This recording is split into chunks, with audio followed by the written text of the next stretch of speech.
اس بزرگ کی باتیں گھومنے لگی اور اس کا بتایا گیا وظیفہ یاد آیا، تو میں نے سوچا جہاں پر اتنی محنت مشقت کرتی ہوں وہاں پر یہ وظیفہ بھی کر کے دیکھ لیتی ہوں اور دیکھتی ہوں کہ اللہ تعالیٰ گھر بیٹھے کیسے میرا رزق مجھ تک پہنچاتا ہے۔ بچوں کو کھانا کھلا کر ظہر کی نماز پڑھ کر میں نے وظیفہ شروع کیا۔ بچے اب سکون کی نیند سو رہے تھے کیونکہ بھوکے پیٹ ان کو نیند بھی نہیں آتی تھی۔ میں جیسے جیسے وظیفہ پڑھتی گئی میرے اندر سکون سرایت کرتا جا رہا تھا اور میں پورے یقین اور پورے دل سے اپنے رب کو مدد کے لیے پکار رہی تھی۔ جب وظیفہ پڑھ کے میں اٹھی تو مجھے ایسے لگ رہا تھا جیسے میں بہت ہلکی پھلکی ہو گئی ہوں، پریشانیوں فکروں سے خود کو آزاد محسوس کر رہی تھی۔ میں نے اپنا دکھ اپنا غم اللہ تعالیٰ کو بتایا تھا اور اس سے مدد مانگی تھی، اور یہ وظیفہ کرنے کے بعد مجھے یقین تھا کہ وہ میری مدد ضرور کرے گا۔ میں نے ہمیشہ اللہ تعالیٰ کو پکارا تھا۔ میں نماز بھی پڑھتی تھی لیکن سلسلے سا فرض کی طرح پڑھ کے جان چھڑاتی تھی، دعا بھی ڈھنگ سے نہیں مانگتی تھی، جلدی جلدی میں دعا مانگ کر اٹھ جاتی تھی کیونکہ گھر کے کام بچے یہ سب مجھے اکیلے دیکھنے ہوتے تھے۔ مگر میں پورے دل سے نماز پڑھ رہی تھی اور لمبی دعا مانگ رہی تھی اس یقین کے ساتھ کہ وہ رب میری ساری دعائیں سنے گا۔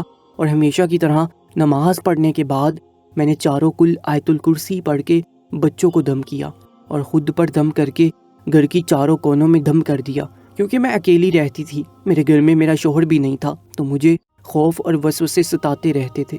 ذرا سی آہٹ پر بھی میں چونک جاتی تھی، ایسے لگتا تھا کوئی اکیلی عورت سمجھ کر میرے گھر میں گھسا آیا ہے۔ یہ خوف اور یہ ڈر میرے دماغ میں اس لیے بیٹھ گیا تھا کہ 1 مہینہ پہلے آدھی رات کو میں نے ایک شخص کو دیکھا تھا جو میرے صحن کی دیوار سے سر اوپر کر کے میرے گھر کے اندر تانک جھانک کر رہا تھا، اور میں بہت خوف زدہ ہو گئی تھی، میں بہت زیادہ ڈر گئی تھی۔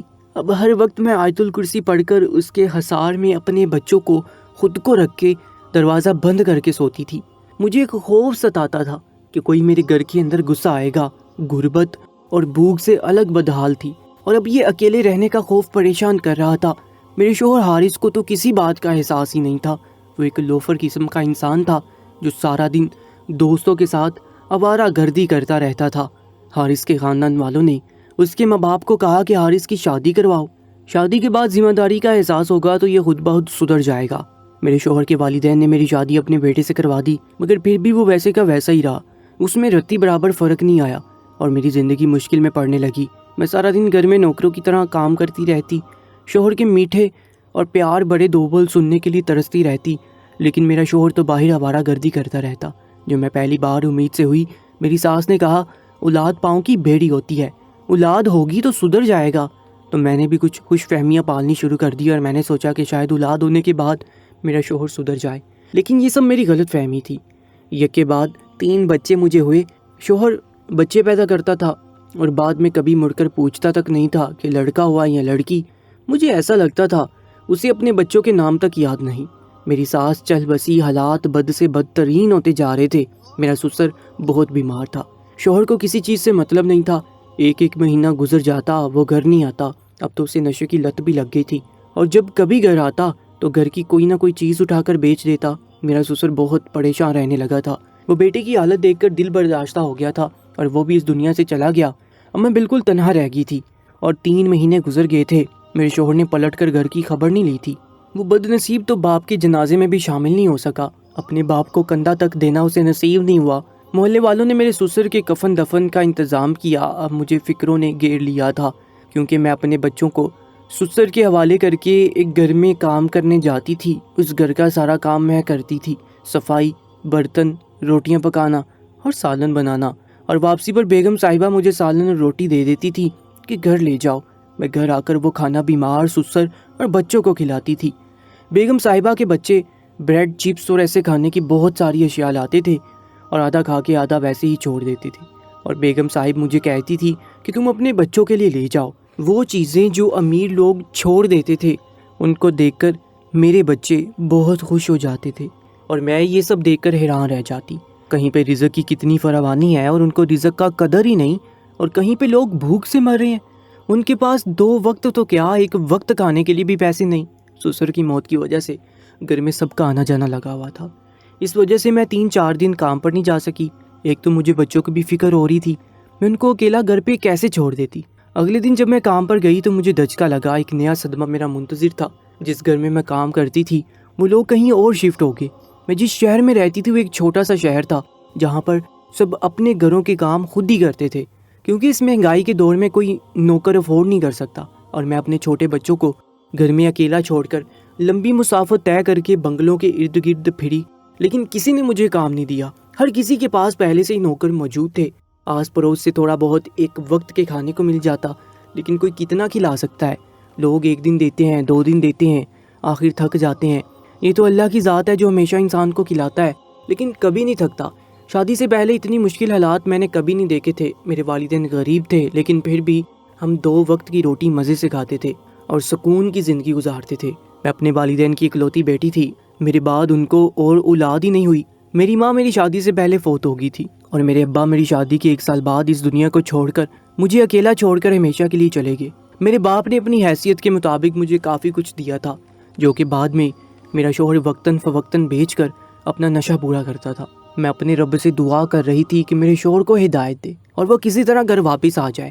اس کی سلامتی کے لیے دعائیں کر رہی تھی۔ وہ جیسا بھی تھا لیکن گھر آتا جاتا رہتا تو اتنی پریشانی نہیں ہوتی، لیکن پچھلے 3 مہینے سے وہ گھر ہی نہیں آیا تھا۔ پتہ نہیں زندہ تھا بھی یا نشے میں دھت ہو کے کہیں مر گیا تھا۔ مجھے اکثر برے برے خواب آتے تھے، عجیب سوچیں میرا گھیراؤ کر کے رکھتی تھیں۔ فجر کی اذان کے ساتھ میرے دن کا آغاز ہوا۔ میں نے نماز پڑھی، اس بزرگ کا بتایا ہوا وظیفہ پڑھا اور صحن میں نکل کے آئی۔ ہر طرف چڑیوں کی چہچہاہٹ اور ٹھنڈی ہوا چل رہی تھی۔ درخت کے پتے ہولے ہولے ہوا میں ہل رہے تھے۔ ہر چیز صاف صفائی اور نکھری نکھری لگ رہی تھی۔ ایسے لگ رہا تھا کہ کائنات کا ذرہ ذرہ اپنے رب کی حمد و ثنا میں مصروف ہے۔ آج سے پہلے میں نے کبھی ایسا محسوس ہی نہیں کیا تھا۔ 1 گھنٹے میں صبح کی اذکار پڑتی رہتی، تبھی کسی نے میرا دروازہ کھٹکھٹایا۔ میں نے دیکھا تو وہاں پر ہمارے محلے کا ایک آدمی کھڑا ہوا تھا۔ اس کے ہاتھ میں 1 کلو والا برتن دودھ سے بھرا ہوا تھا۔ دودھ کا وہ برتن اس نے میری طرف بڑھایا تو میں نے حیرت سے اس کی طرف دیکھا تو وہ بولا، باجی ہم نے نیا بھینس لیا ہے اور جب بھی کوئی نئی بھینس لیتا ہے تو پہلے دن اس کا دودھ سب کو بانٹتا ہے، اور یہ بھینس بھی ماشاءاللہ بہت بڑی اور اچھی ہے، بہت زیادہ دودھ دینے والی ہے۔ وہ بہت باتونی انسان تھا۔ اس نے مجھے کہا کہ جلدی سے برتن خالی کر کے دو، مجھے اور گھروں میں بھی دودھ دینا ہے۔ اور میں نے اس خالص دودھ کو دیکھ کر خدا کا شکر ادا کیا اور بے اختیار میری آنکھیں آسمان کی طرف اٹھنے لگی۔ میں نے دودھ کا برتن خالی کر کے اس کو واپس دے دیا اور مجھے یاد آیا کہ پچھلے سال بھی ہمارے محلے میں کسی نے بھینس لی تھی تو وہ پہلے دن اس کا دودھ سارے محلے میں بانٹ دیا تھا۔ میں بہت خوش ہو گئی۔ صرف 1 دن میں نے وہ وظیفہ کیا تھا اور سچ کہا تھا اس بزرگ نے کہ گھر بیٹھے میرا رزق مجھے مل جائے گا۔ ابھی تو صبح کا آغاز ہی ہوا تھا کہ تازہ دودھ میرے گھر پہنچ گیا۔ میں نے 3 بچوں کو 1 کپ دودھ کا دیا اور تھوڑا سا دودھ چائے کے لیے رکھ دیا۔ صبح صبح ناشتے میں دودھ کا کپ میرے بچوں کے لیے کافی تھا۔ جہاں پر کھانے کے لیے ایک لقمہ بھی نہیں ہوتا تھا، وہاں پر خالص دودھ کا ملنا بھی بہت بڑی نعمت تھی۔ بے شک جو رب بی بی مریم کو بغیر موسم کے پھل دے سکتا ہے، وہ گھر بیٹھے ہمارا رزق ہم تک پہنچا سکتا ہے۔ اور اس وقت میرے ذہن میں ایک ہی آیت گردش کر رہی تھی، اور تم اپنے رب کی کون کون سی نعمتوں کو جھٹلاؤ گے۔ میں نے دل میں اپنے رب کی نعمتوں کا شکر ادا کیا۔ میں اپنے گھر کا کام کاج کر کے اپنی پڑوسن کے گھر گئی۔ ان کے گھر کے حالات بھی ہم سے کچھ مختلف نہیں تھے اور وہ بھی بہت پریشان رہتی تھی اور سلائی کر کے اپنے گھر کا گزر سفر کرتی تھی۔ اس کا شوہر مزدور آدمی تھا اور دہاڑی پر کام کرتا تھا۔ کبھی دہاڑی لگ جاتی تو وہ بھی کھانا کھاتے تھے اور کبھی نہیں لگتی تھی تو بھوکے پیٹ سو جاتے تھے۔ یہاں پر ہم سب کے حالات ایک دوسرے سے مختلف نہیں تھے۔ یہاں پر سب محنت کش لوگ تھے۔ فرق صرف اتنا تھا کہ سب کے شوہر بیٹے کماتے تھے، محنت مزدوری کر کے اپنے گھر والوں کا پیٹ بھرتے تھے، اور میرے شوہر کا کچھ عطا پتہ نہیں تھا۔ میں نے اپنے پڑوسن کو بھی یہ وظیفہ بتایا اور میں نے اس کو کہا کہ تم بھی یہ پڑھو تاکہ تمہارے گھر کے حالات صحیح ہو جائیں، اور میں بھی پڑھ رہی ہوں اور ہم دونوں اللہ سے مدد مانگتے ہیں کہ اللہ تعالیٰ ہماری مدد کرے۔ ابھی ہم دونوں اسی بات کا ذکر کر رہے تھے، ہمارے بچے صحن میں کھیل رہے تھے، تبھی میری پڑوسن کا شوہر گھر آیا۔ اس کے ہاتھ میں ایک بہت بڑا شوپڑ تھا جس میں چاول تھے۔ جو میری پڑوسن کا شوہر گھر داخل ہوا تو میں اٹھنے لگی اور اپنے گھر کی طرف جانے کے لیے نکلنے ہی لگی تھی کہ اس کے شوہر نے مجھے روک دیا اور بولا، بھابی جانا مت، جس گھر کا کام چل رہا تھا آج اس گھر کی چھت لگ گئی ہے۔ اور گھر کے مالک نے چھت لگنے کی خوشی میں مالک نے کافی ساری دیگ منگوائے اور مزدوری میں بانٹ دیے اور مجھے بھی بہت سارے چاول دیے۔ میں نے ان سے بولا کہ نہیں، آپ خود کھائیں اور اپنے بچوں کو کھلائیں، اور ان کا شکریہ ادا کیا۔ تب وہ بولا، نہیں بھابی بہت سارے چاول ہیں، مل بانٹ کر کھانے سے رزق میں اضافہ ہوتا ہے۔ میں تو اسی لیے لایا کہ محلے کے سارے گھروں میں 1 پلیٹ دیں گے اور میں نے دیکھا واقعی چاول کافی زیادہ تھے۔ تب میری پڑوسن نے ایک ٹرے بھر کے مجھے چاول کا دیا جو میں گھر لے کے آئی، اور بچوں کے ساتھ مل کر کھانا کھایا اور خدا کا شکر ادا کیا، اور بچوں کو بھی خدا کا شکر ادا کرنے کی تلقین دی۔ تبھی میرے ذہن میں ایک جھماکہ ہوا، شاید اللہ تعالیٰ نے یہ بات میرے دل میں ڈالی تھی۔ میں نے فوراً چادر اوڑھ کر بچوں کو پڑوسن کے گھر چھوڑ کر اسی راستے پر جانے لگی جہاں پر میں نے اس بزرگ کو دیکھا تھا، اور جو میں نے دیکھا وہ بزرگ اسی جگہ پر بیٹھا ہوا تھا، تب مجھے اطمینان ہوا۔ میں فوراً سے اس بزرگ کے پاس آئی، اس نے مسکرا کر میری طرف دیکھا اور مجھ سے کہا، تم کل کی بنسبت آج تازہ لگ رہی ہو، لگتا ہے پیٹ بھر کر کھایا ہے۔ میں نے اس بزرگ سے کہا کہ جی اللہ کا شکر ہے، اور اس وظیفے کی برکت سے گھر بیٹھے ہی میرا رزق مجھ تک پہنچ رہا ہے۔ اور میں نے اس بزرگ کو ایک ایسی بات کہی جسے سن کر وہ حیران رہ گیا، اور اس نے مجھ سے کہا کہ تم ہوش میں ہو، کیا بول رہی ہو؟ میں نے اسے کہا کہ میں اپنے پورے ہوش و حواس میں آپ سے یہ بول رہی ہوں کہ آپ میرے گھر چلیں۔ میں اکیلی تنہا عورت سارا دن ڈری سہمی رہتی ہوں، آپ میرے والد جیسے ہیں، اگر آپ میرے ساتھ رہیں گے تو مجھے خوف بھی نہیں ہوگا، جو بھی ملے گا مل بانٹ کر کھا لیا کریں گے، ویسے بھی آپ سڑک پر رہتے ہیں، اس سے اچھا ہے میرے گھر پہ رہیں اور میرے لیے سائبان بن جائیں۔ آپ لوگوں کی فکر مت کریں، میں ان سے بول دوں گی کہ میرے والد کے رشتہ دار ہیں۔ وہ بزرگ غور سے میری طرف دیکھنے لگا اور کچھ سوچنے کے بعد بولنے لگا کہ میں تو خود بوڑھا معذور انسان کیسے تمہاری حفاظت کروں گا۔ میں نے اس سے کہا، حفاظت کرنے والی ذات تو اللہ تعالیٰ کی ہے، آپ میرے ساتھ چلیں، آپ مرد ہیں، مرد چاہے بوڑھا اور معذور ہی کیوں نہ ہو، عورت کو آسرا ہوتا ہے، اور کوئی بھی غیر مرد اس کے گھر میں گھسنے کی ہمت نہیں کرتا۔ کافی سوچ و بچار کے بعد وہ بزرگ میرے ساتھ چلنے پر راضی ہو گیا اور میں بہت خوش ہو گئی۔ میں اسے اپنے ساتھ اپنے گھر لے کر آئی۔ میرے بچے اس بزرگ کو دیکھ کر بہت خوش ہو گئے۔ میں نے ان سے کہا کہ تم انہیں نانا بلانا۔ وہ بزرگ بھی اب بہت خوش رہنے لگا تھا، بچوں کے ساتھ اس کا دل بہل گیا تھا، اور پڑوس کے لوگ ہر وقت ان کے پاس آتے اور ان سے علم اور فیض حاصل کرتے۔ سب کو ان کی باتیں اچھی لگتی تھی، اور سچ کہتے ہیں بزرگوں سے گھر میں برکت ہوتی ہے۔ ان کے آنے سے میرے گھر میں بھی رونق آ گئی تھی۔ پڑوس کے لوگ ان کے لیے کچھ نہ کچھ بیچتے رہتے تھے۔ ساری رات جاگ کر وہ بزرگ عبادت کرتا تھا، تہجد کی نماز پڑھتا تھا۔ ان کے دیکھا دیکھی میں بھی تہجد پڑھنے لگی تھی، اور ہر روز وہ وظیفہ کرتی تھی جو مجھے بزرگ نے بتایا تھا۔ اللہ تعالیٰ سے رزق کے ساتھ ساتھ میں اپنے شوہر کی واپسی کی بھی دعا مانگا کرتی تھی، اور میں نے اس بزرگ سے بھی کہا تھا کہ میرے شوہر کی واپسی اور ہدایت کی دعا کیا کریں۔ تو وہ بزرگ مسکرا کر بولتا تھا، تم بس یہ ایک وظیفہ پڑھو، یہی سب کے لیے کافی ہے، اس سے تمہاری ساری مرادیں پوری ہوں گی۔ اور واقعی اس وظیفے میں بہت طاقت تھی۔ جیسے جیسے میں پڑھتی تھی میرے چھوٹے سے چھوٹے اور بڑے سے بڑے مسائل حل ہونے لگے تھے۔ اس کا جیتا جاگتا ثبوت حارث تھا، جو بالکل صحت مند ہو کر میرے سامنے کھڑا تھا، اور مجھے اپنی آنکھوں پر یقین نہیں آ رہا تھا، کیا دعائیں ایسے بھی قبول ہوتی ہیں؟ کیا وظیفوں میں اتنا اثر ہوتا ہے؟ بے اختیار میری آنکھوں سے آنسو جاری ہونے لگے، اور حارث نے بتایا کہ اس نے نشہ چھوڑ دیا ہے۔ وہ پچھلے 3 مہینے سے ایک ہاسپٹل میں ایڈمٹ تھا جہاں پر اسے نشہ چھڑوایا گیا۔ اب وہ بالکل صحت مند تھا، خوش تھا۔ اس نے مجھ سے معافی مانگی، کسی NGO نے اس کو ہاسپٹل میں ایڈمٹ کروایا تھا، اس کا نشہ چھڑوایا تھا۔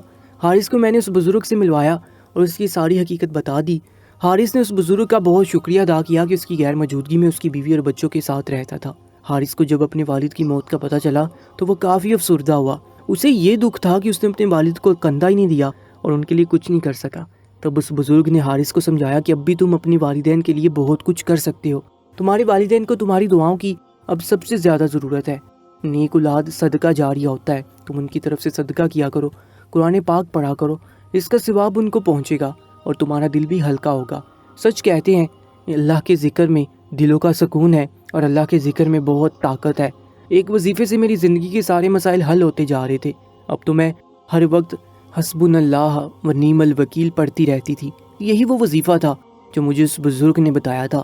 اور حارث کے آنے کے 2 دن بعد اس بزرگ نے ایسی بات کہی جسے سن کر ہم لوگ حیران رہ گئے۔ اس نے کہا کہ اس کا ایک گھر ہے اور وہ ہمارے نام کرنا چاہتا ہے۔ اس کی خواہش تھی کہ ہم لوگ اس کے ساتھ چل کر اس کے گھر پہ رہیں۔ میں یہ سب سن کر حیران رہ گئی۔ اگر اس بزرگ کے پاس گھر تھا تو وہ سڑک پر کیوں رہتا تھا؟ جب یہی سوال میں نے اس سے پوچھا تو اس نے کہا کہ وہ اپنے والدین کی اکلوتی اولاد تھا اور اس کے پاس بہت پیسہ تھا۔ اس نے اپنی پسند سے شادی کی، تب اس کو ایک بیٹا پیدا ہوا اور وہ اپنے بیٹے سے بہت محبت کرتا تھا، لیکن بڑی جوانی میں اس کا بیٹا ایک ایکسیڈنٹ میں مر گیا اور یہ غم اس کی بیوی سہ نہ سکی۔ بیٹے کے غم میں وہ بھی یہ دنیا چھوڑ کر ہمیشہ کے لیے چلی گئی۔ تب اس نے لوگوں کے بدلتے ہوئے روپ دیکھے۔ اس اکیلے بزرگ کے پیسے اور گھر پر سب کی نظر تھی۔ رشتہ دار گھر کے نوکروں نے بھی اس کے گھر پر قبضہ کرنا چاہا۔ تبھی وہ گھر چھوڑ کر گمنامی کی زندگی گزارنے لگا، کیونکہ اسے پیسے سے اور دنیا سے کوئی محبت نہیں تھی۔ وہ درویشی کی زندگی گزارنا چاہتا تھا، اور جب میں اسے اپنے گھر لائی اور اس نے مجھے اپنی بیٹی مان لیا، تب اس نے اپنے 2 کروڑ کی مالیت کا گھر میرے نام کر دیا۔ میں یہ دیکھ کر حیران ہوگی، مجھے یقین نہیں آ رہا تھا کہ کیا سچ میں ایسا بھی ہوتا ہے۔ میں نے بہت انکار کرنا چاہا، ان کو منع کرنا چاہا، مگر وہ بضد تھے۔ وہ بزرگ ہم سب کو لے کر اپنے گھر میں شفٹ ہو گئے۔ ان کا گھر واقعی میں بہت بڑا، خوبصورت تھا۔ انہوں نے اپنا سارا پیسہ کسی ٹرسٹ کے نام کر دیا تھا۔ اب ان کے پاس بس یہی ایک گھر تھا جس میں اس کی بیوی اور بیٹے کی یادیں تھی۔ اس بزرگ نے کہا کہ دوبارہ سے اسے فیملی ملی ہے۔ وہ بہت خوش تھا۔ اس ایک آیت نے مجھے کہاں سے کہاں پہنچا دیا تھا۔ میرے اور میرے شوہر کی زبان پر ہر وقت کلمہ شکر ہوتا تھا، اور ہم کثرت سے حسبنا اللہ و نعم الوکیل کا ورد کرتے رہتے تھے۔ اللہ تعالیٰ ہم سب کی جائز خواہشات کو پورا فرمائے۔ کامنٹ سیکشن میں آمین ضرور لکھیے گا، اور اس ویڈیو کو زیادہ سے زیادہ شیئر کیجیے گا۔ انشاءاللہ ملاقات ہوگی ایک نئے سچے واقعے کے ساتھ۔ اپنا بہت زیادہ خیال رکھا کریں۔ اللہ نگہبان۔